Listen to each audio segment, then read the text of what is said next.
Hello and welcome back to my YouTube channel.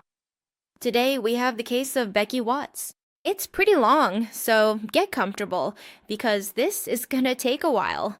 Also, there are a lot of names and a lot of people involved, so to avoid confusion, just relax and listen carefully because if you don't, you'll probably get lost. The person you're seeing right now was Rebecca Marie Becky Watts. She was born on June 3rd, 1998 in Bristol, England. Her parents were Darren Galsworthy and Tanya Watts. When Becky was little, they got divorced, which meant she had to go live with her father, Darren. After a while, Darren remarried a woman named Angie Goldsmith, and that's when the three of them started living together. On the other hand, Becky had an older brother, but he stayed to live with their mother, so they didn't see each other very often. She got used to living with her father and his new partner from a very young age, since they moved in together when she was just 2 years old. And this is where the important part begins. It turns out that Angie had a son, whom she didn't see very often, because he lived with his father. He was Nathan Matthews, who would become Becky's new older brother. Since he didn't live in that house, he didn't see her very often either. But even so, Becky had a fixation on him from a very young age. In fact, she was fixated on both of her brothers. She wanted to play with them, she wanted to be with them, she wanted their attention. During her early childhood, Becky adored her brothers. So much so that the first word she ever said was Nathan. On the other hand, Nathan wasn't too happy about having a new sister. More than anything, he didn't like how she treated their mother, or so he says. Later on, he didn't like the fact that he had to share her. According to family and friends, Becky was a very friendly, loyal, and sensitive person. In fact, her father said that before everything happened, she was at the best moment of her life and aspired to have a bright future. But as I said, for a long time she was very shy, she had a hard time making friends at the beginning of her teenage years, and even her stepmother, Angie, would stay as a classroom assistant so she could spend more time near her. When she reached her teenage years and started high school, the problems didn't stop. Her classmates bullied her because of her weight, which made her become anorexic at just 12 years old. It was a really difficult period for us. She lost so much weight so fast. She had zero strength at all. Some nights she couldn't even get up over the stairs. I carried her up. She didn't want to go to school and receive tutoring at home, since the bullying at school wouldn't stop. For Becky, all of this was very difficult. Because beyond the teasing, she simply couldn't go to school because she couldn't keep herself up due to how little she was eating. There was a time when she spent way too much time at home. The worst part of all this is that despite her parents' and stepmother's efforts, she still got bullied at home because Mason never left her alone. For a long time, during this period, he tried to make her feel even worse. He kept bullying her about her weight, no matter how much her family tried to stop him. Oh, he was always flippant with her. He was like, oh, she's just doing it for attention. But it was thanks to therapy and her family's persistence that Becky was able to start recovering. At least, as much as possible. Over the years, she became a bit more confident and started connecting more and more with her classmates, with the people around her. However, she was left with after effects. She suffered from panic attacks and also had anxiety.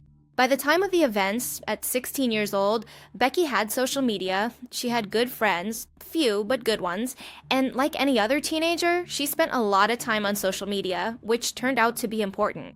She had as normal a life as possible. Like any teenager, she argued with her father from time to time, but nothing out of the ordinary. In fact, her father says that the worst argument they ever had led him to kick her out of the house for a day, so she had to stay at a friend's place, but nothing more serious than that. Overall, that's how Becky's life was until she turned 16. Until, at a certain point, everything changed for her. On February 19th, 2015, Becky Watts disappeared. The night before the events, Becky had gone to a friend's house for a sleepover to watch movies and play video games.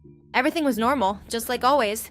Before going to bed that night, she sent her boyfriend a message, telling him she loved him very much. That was the last interaction she had with him or any of her friends. A few hours after falling asleep, in the morning she returned home, which was empty. The last contact she had at that moment with her family was with her stepmother, who had a doctor's appointment. Angie suffered from multiple sclerosis, so she had to go to the doctor frequently and receive special care. So supposedly she would be alone in the house. Around 11 in the morning, she texted Angie to let her know she was officially at home, that she had arrived, and that she would get ready in the afternoon because she had to go out with her boyfriend. Other than that, she had no further contact with anyone else in the family, and that was the last time anyone heard from her. Rebecca was never seen alive again. From this point on, as the hours went by, she didn't answer any messages or calls, she didn't post on social media, she didn't do anything. She had simply disappeared. During the day, she disappeared. The family didn't think anything was strange, since she had told Angie she was going out with her boyfriend. And since they didn't receive any calls or messages from Becky, they thought maybe she had stayed at someone's house, maybe a friend's. That's why that night, they didn't make a big deal of it. However, the next day, it was impossible not to worry. By February 20th, it had already been 3 days since Becky had seen or communicated with any family member. She had been away from home for 3 days. So, on the afternoon of February 20th, at 4 o'clock to be exact, they called the police to report what was happening. Before this, Becky's boyfriend and friends. They already knew something was off because she wasn't answering messages, calls, or posting on social media. She had gone 2 days without communicating with anyone at all. And that's why her friends and boyfriend went straight to her family's house, to let them know she wasn't with any of them and to ask what was going on with her. That's when they realized that for sure she had disappeared, and they called the police to tell them all of this. And even then, the police arrived 2 hours later. Once the police arrive, the first thing they do is search Becky's room. And that's when they noticed that her cell phone, tablet, and laptop were missing. The first theory that came up because of this was that she had simply run away from home, that she had left without telling anyone. However, that didn't seem to be the case, because even though she took her cell phone, tablet, and laptop with her, she didn't take any money and she also didn't take any clothes. She hadn't told any friends that she wanted to leave, nor that she was unhappy at home. However, since she was a teenager, and it's common for teenagers to argue with their families and leave for a few days, from the beginning it was thought that this could be a likely option. But again, she hadn't taken anything with her to survive outside. And this is when we reintroduce someone into this whole story, and that's Nathan Matthews, who at that time was 28 years old. He was still in close contact with the family and had access to the house. He could come and go as he pleased, he could be there without any problem, but he didn't get along very well with Becky. At that time, Nathan had a girlfriend named Shauna Hoare. She and Nathan had witnessed something very interesting, according to what they told the police. It's precisely because of their statements that the police reaffirmed this hypothesis that Becky ran away from home, because Nathan and Shauna claimed to have heard her leave the house on the day she disappeared. According to them, they were inside the house and Shauna heard a noise at the door, heard footsteps on the stairs, and that someone was leaving. And she believed it was Becky. She didn't see her, but she thought that's who it was. From this, then, the official version was that Becky had come home and then left, and from that moment on, she'd disappeared. Since she hadn't made contact and had taken her things, it was thought that she had simply run away. So, from there, the search began in nearby places for any clue where she was. They also tried to find some witnesses to get an idea of which way she had gone. The case got a lot of attention on social media. Becky's face was shared everywhere, trying to find her. And on top of all that, the hashtag #FindBecky was added. In fact, it was trending for several days. Her father and other family members appeared on TV asking for Becky's return. They were incredibly worried, they wanted everyone to see her face, and they also spoke directly to her in case she had really run away. They told her that everything was okay, that she could come back, that please, she should return. But none of this worked. In fact, no one saw her. Let's remember, this happened in 2015, so there was enough technology to detect if she was somewhere. Anyone who wondered if they had seen her, or if a girl on the street looked like her, could simply take a photo. You could even expect there to be cameras everywhere, so if she left and walked past a neighbor's house, she would have been caught on camera. But after a week of intense searching, asking everywhere, going from place to place, no one saw anything. There were no security cameras, there wasn't a single photo of her anywhere. It was as if Becky had vanished into thin air. She was nowhere to be found. And that's when people started to doubt Nathan and his girlfriend's statements. So, as a precaution, they were arrested on suspicion that they had something to do with the disappearance or knew something about it. Based on the statements they gave, they implied that they were the last people to see Becky. And therefore, that made them suspects. In fact, they put themselves in that situation, because otherwise the police probably would have just thought she ran away. And that's when strange things started to come up during the first interrogations. Jonah was acting way too nervous, laughing in a weird way, which can totally happen when someone is nervous. It happens to a lot of people. But in this case, it seemed a bit odd, mainly because of Nathan's attitude in comparison. He was way too relaxed. It was more like he wasn't taking the whole thing seriously at all, which are two very different reactions to the same situation.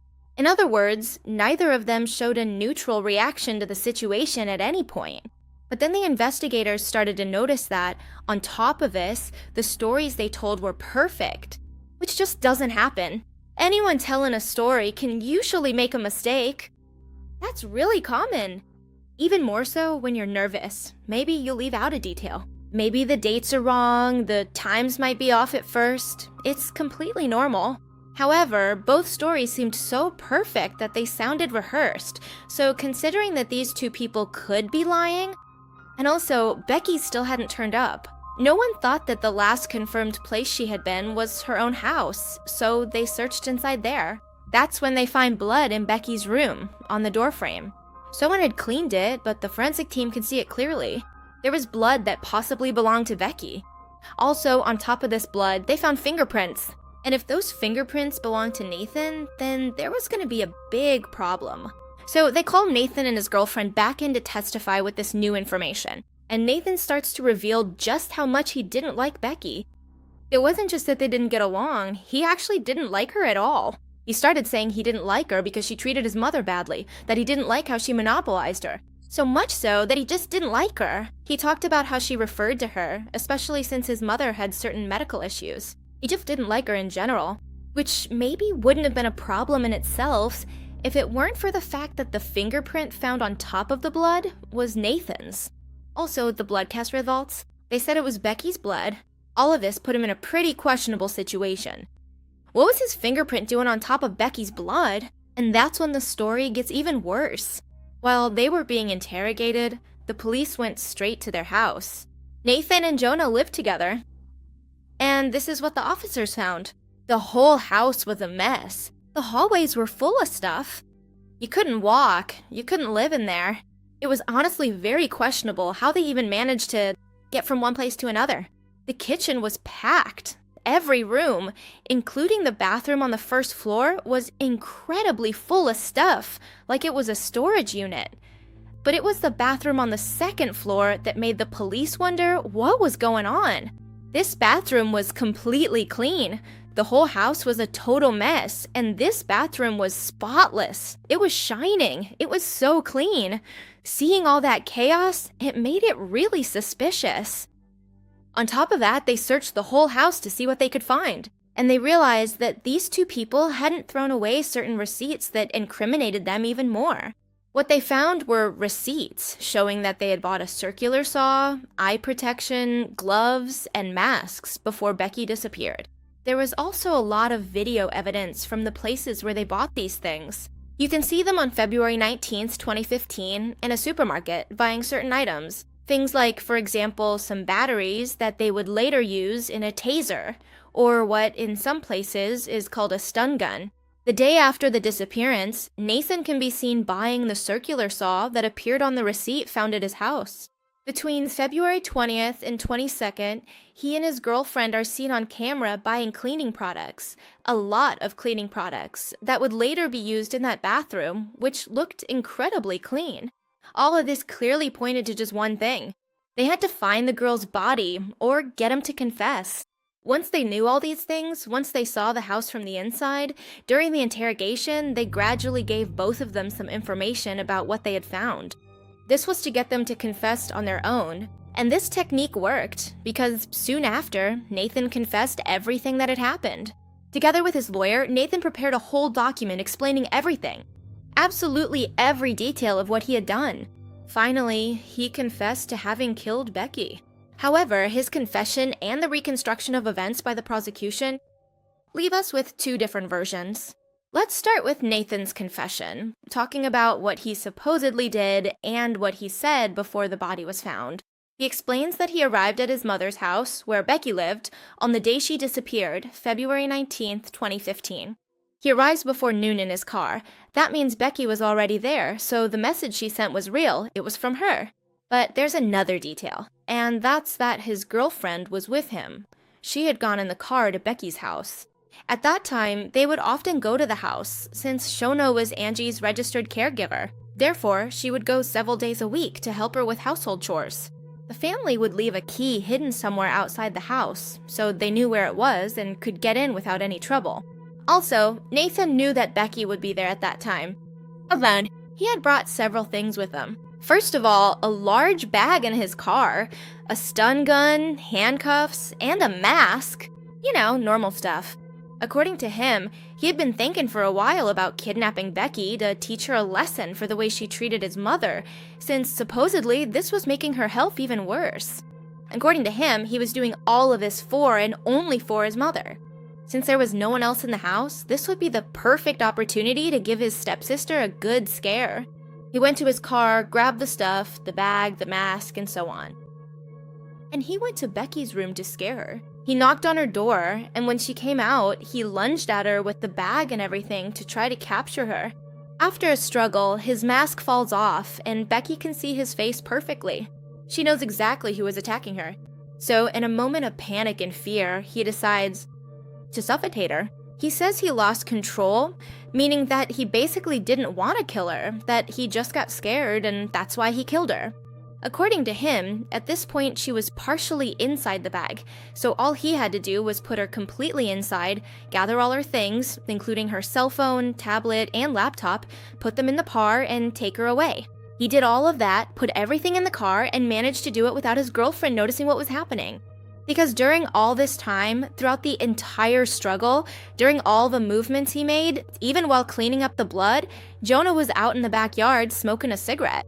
After all of this, they went on with their day as if everything was completely normal. They ate, watched TV, everything as if it were just another ordinary day.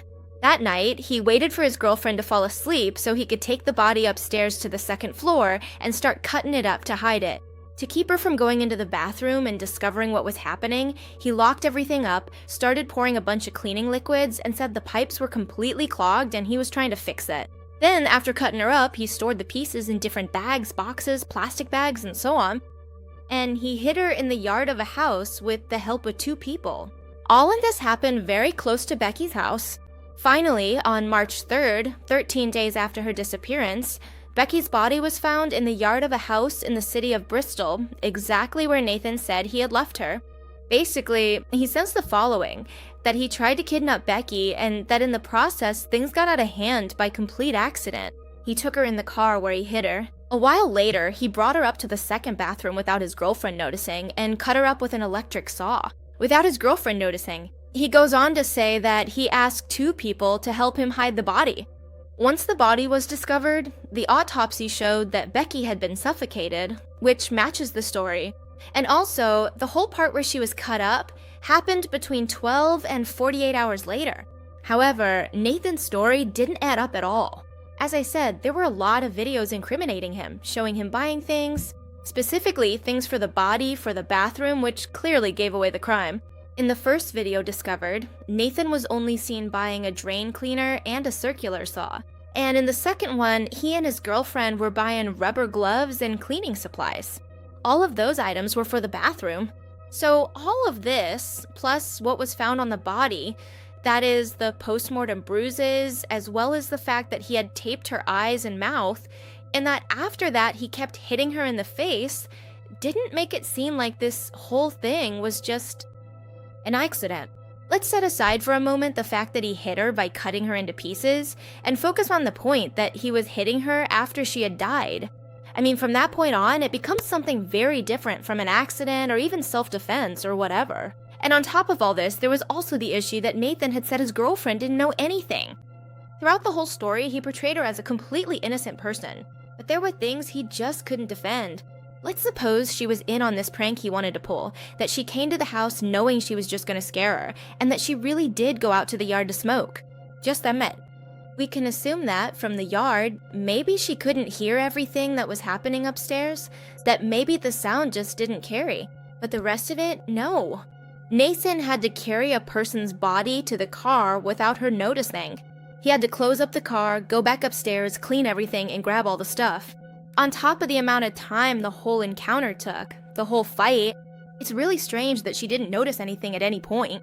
He had to clean the door frame, clean the room, check that everything was in order, and take Becky's things. Going up and down the stairs constantly, I mean, how long can it really take to smoke? At one point, after he took the body, he made even more noise, not just with the electric saw, but he also put cat litter and bath salts to cover up the smell and absorb the moisture. He had to move a bunch of things, making a lot of noise on different days. And of course, he must have acted suspiciously at some point because it's impossible to behave normally in that situation. There was no way she wouldn't have noticed something at some point. Obviously, you said something about Shauna. Can you rephrase it? So we can basically include everyone in it and not use her name. I do my best to avoid using that name whenever I can. Are you okay? What?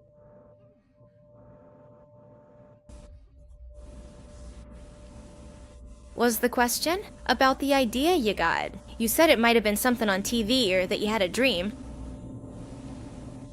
I came up with the idea to scare her, basically, to make her appreciate love more. And as it turns out in the investigation, Jonah was deeply involved in every single aspect of all of this. In addition to uncovering the specific details of how they realized she was involved, they also found out exactly what the underlying motive behind the crime was. That is, it was sexual, since he had a fetish for schoolgirls. Underage girls, he had always had it, and up until that moment, he still did. And how'd they find this out? It took 2 months to recover all the information needed to accuse Nathan's girlfriend of being involved in the crime. They managed to read the deleted messages from these two people's phones, in which they supposedly joked about Nathan's fetishes. They joked about kidnapping schoolgirls and taking them to the basement of his house months before the incident. They talked about all of this and kept it up until shortly before the events happened. There were several messages with a joking tone, but they weren't funny at all, not in any sense. About bringing kidnapped girls to the house, about what kinds of things they could do to them. And the worst part of all is that every time he spoke with the detectives, he told them they had nothing. That could indicate to him that Nathan could be involved in Becky's disappearance. That he couldn't think of a reason why he might have anything to do with it. Which was a complete lie. Even if she hadn't witnessed the crime, she still knew that Nathan had certain preferences that would drive him to kidnap someone Becky's age. In fact, many times she was the one who started this supposed joke. She would see girls, maybe outside at a mall, and send Nathan messages about kidnapping them. And how funny it would be? Really weird stuff.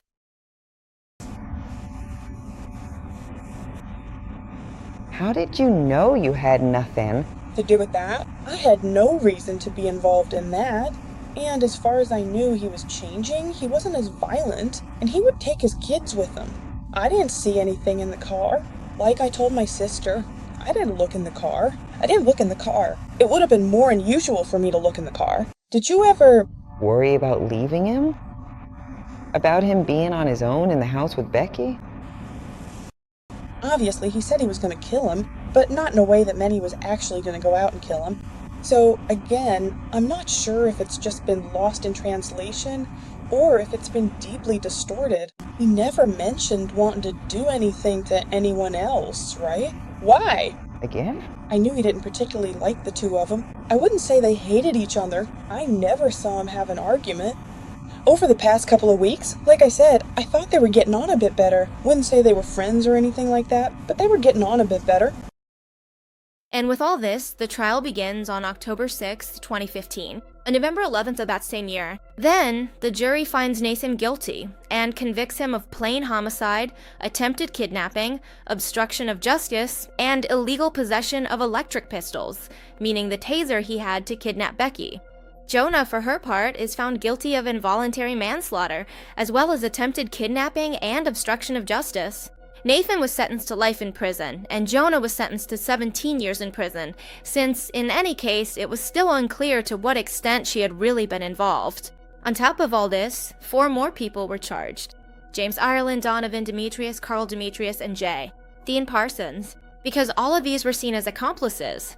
2 of these people helped hide the body, but they said they actually didn't know what they were hiding.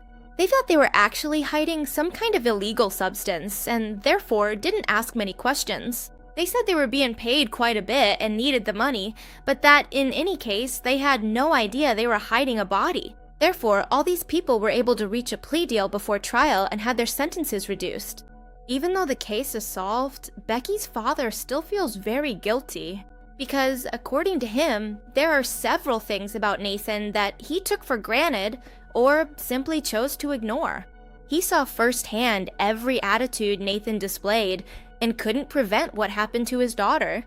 The problem is that Nathan used to have strange behaviors toward minors. It was obvious he was attracted to them, and this was really a problem. For a while, but he couldn't stop him from getting close to Becky.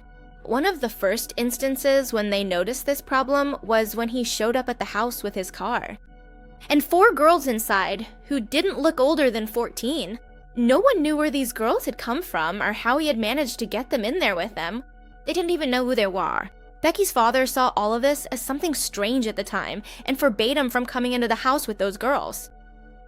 Well, yeah, these young girls, they didn't look any older than 12 in Beckett's car. 4 of them. He pulled up, got out of the car, and they started getting out of the car too. I said, take them back to wherever you found them right now because this isn't funny at all. He told him to take him home and not to get involved with them ever again. He also warned him not to do that kind of thing, especially because at that point, she was over 20 years old. You get it? She wasn't 16 years old hanging out with 14-year-old girls. No! She was over 20 years old. Another thing that's really significant is the fact that Shauna was actually 14 years old when she met him and started dating him. When he introduced her at home, the family saw that she looked younger, that she didn't look older than 14, maybe 13 or 14 years old according to their description. But he didn't want to say how old she really was. Instead, he said she was 19, which from the start didn't seem true. He would put her back in the car and say goodbye. So your relationship with Nathan was getting tough. No, we had our moments. But he was at the house because his mother was Angie. Yes. Do you regret That? No. Yes, who wouldn't? when it became clear that she was missing and people were coming to your house? Nathan and Shauna were also there with you. Yes. It was like nothing had happened. Nathan and Shauna were in the house, and in the car outside was the body of Becky, yes, 12 meters from where I was sitting, her body was in the back of the car and I didn't know it. And then they ordered Chinese food.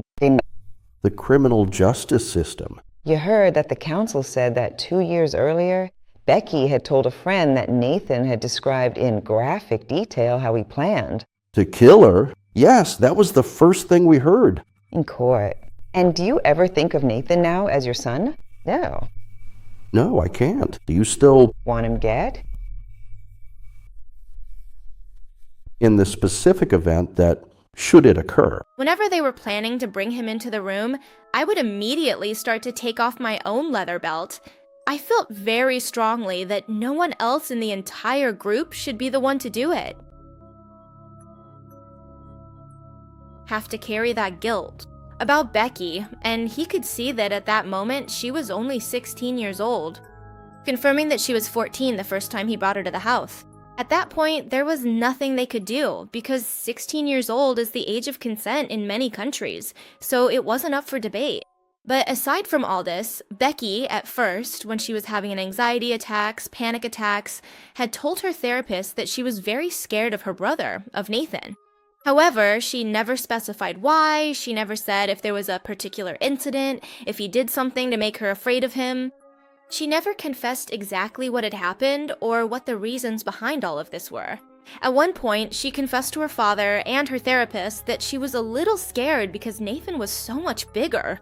Compared to her, he was more than 10 years older. And so they took it as just that. Like, Nathan was older than her, and that made her a little scared. They left it at that. They never really understood if he had actually done something specific to make her afraid. And they were never able to prevent what happened to Becky. What was their relationship? Like, did you ever have any suspicion? No. Like, when I was living there, when I'd go there, it was just like brother and sister, just playing around. But I never knew, like, what he was thinking in his head. Like, obviously he never showed that side to me when I was younger. Betrayal from him. What would justice for Becky mean to you? Him dead. Fortunately, they're serving their sentences. Fortunately, at least it was discovered who had done all this, and they're in prison. They tried to get their sentences reduced, but since the sentences were appropriate for what they had done, it was decided not to reduce them by even a single year. Which is really good compared to other cases we've seen on this channel. So, well, this is where the story ends. If you have other cases to recommend to me, you can always do so by emailing me at the address in the description or down in the comments. Because I read them, even if I don't always reply, it's like I'm watching from the shadows. So anyway, here are my Patreons and channel members. Thank you all for supporting me through those platforms. Here you have a new video, here you have a recommended video. You can subscribe by clicking on my face, and I'll see you in another video. Goodbye!